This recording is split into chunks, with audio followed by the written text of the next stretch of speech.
permission from the same people who are accused in that case. It has to take permission from the minister of that particular department. So in National Highways Authority of India, there was an additional secretary level officer. He was raided by CBI. There was huge amount of unaccounted cash that was found in his house. But CBI could not register an FIR because they needed permission from Kamal Nath, who was the minister in charge. And obviously Kamal Nath did not give permission to register an FIR, despite the fact that so much of unaccounted cash was found in his house. This is the kind of system that we have, where we have CBI, which has the powers, but it does not have, it is not independent, and it has to take permission from the very same people who are accused in most of these cases. Second, we have CVC, Central Vigilance Commission, who has a total staff of 232 people, and it has to investigate corruption in 1,500 government departments, almost 40 lakh government employees. It cannot do that. And it is advisory in nature. In a few cases that it investigates, it can only make a recommendation to the government, and the government has to take a decision whether to take action in those cases or not. So the former Chief Vigilance Commissioner, Mr. Pratyush Sinha, I was talking to him once, and I asked him, sir, in the last 5 years of your tenure, in how many cases did the government accept your recommendation?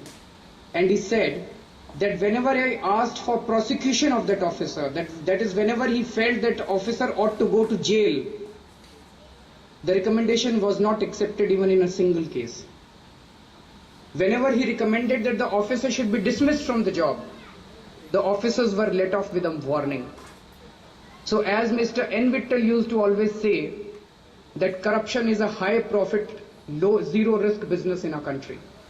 And that is the reason that we have so much of corruption. We have multiplicity of agencies, but we do not have even a single agency which is empowered and which is independent of the government. Is there a way out? Yes, there is a way out. In Hong Kong, in 1970s, there was so much of corruption that there was a collusion between the police and the mafia. The crime went up very high, and lakhs of students came on the streets, which forced the government to set up an independent commission against corruption, ICAC Hong Kong. You can do a Google search and find out about them. ICAC was given complete powers, they were given complete independence, and they were given full resources. The first step that ICAC took was that there are 182 middle-level police officers. There were 182 police officers. They sacked 120 officers out of that. And a message went all across the bureaucracy that now corruption will not be tolerated in the country. And it is only and only because of ICAC.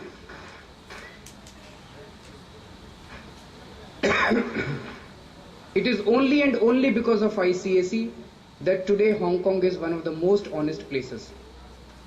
We want a Lokpal on similar lines. We have borrowed very heavily from many other countries, the best practices from all across the country, the best practices in our country, and we drafted something called Jan Lokpal Bill. We sent a copy of this Jan Lokpal Bill to Prime Minister and to Mrs. Sonia Gandhi on 1st December. We did not get any response. And the letter was signed by none other than Anna Hazare, Sri Ravi Shankar, Swami Ramdev, people of that Kiran Bedi, people of that stature signed that letter. There was no response. There was not even an acknowledgement from either the Prime Minister or Mrs. Sonia Gandhi. After that, we had series of public consultations all across the country on this Jan Lokpal Bill. We got many good suggestions, and 14 versions of Jan Lokpal Bill have already come out till today. We have incorporated all the good suggestions that we have received. We put it on a website. We have received 3,000 suggestions so far on the Jan Lokpal Bill. So it can truly be said to be the Lokpal Bill drafted by the people of this country.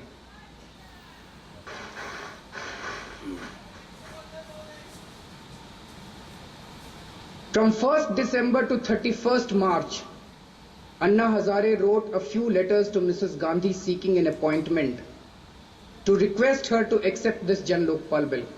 There was not even an acknowledgement of his letters. We met almost all the political leaders in this country. We met Mr. Advani, Mrs. Sushma Swaraj, Arun Jaitley, we met Pranab Mukherjee, we met Chidambaram Saab, we met Mr. Moily, we met Prakash Karakji, we met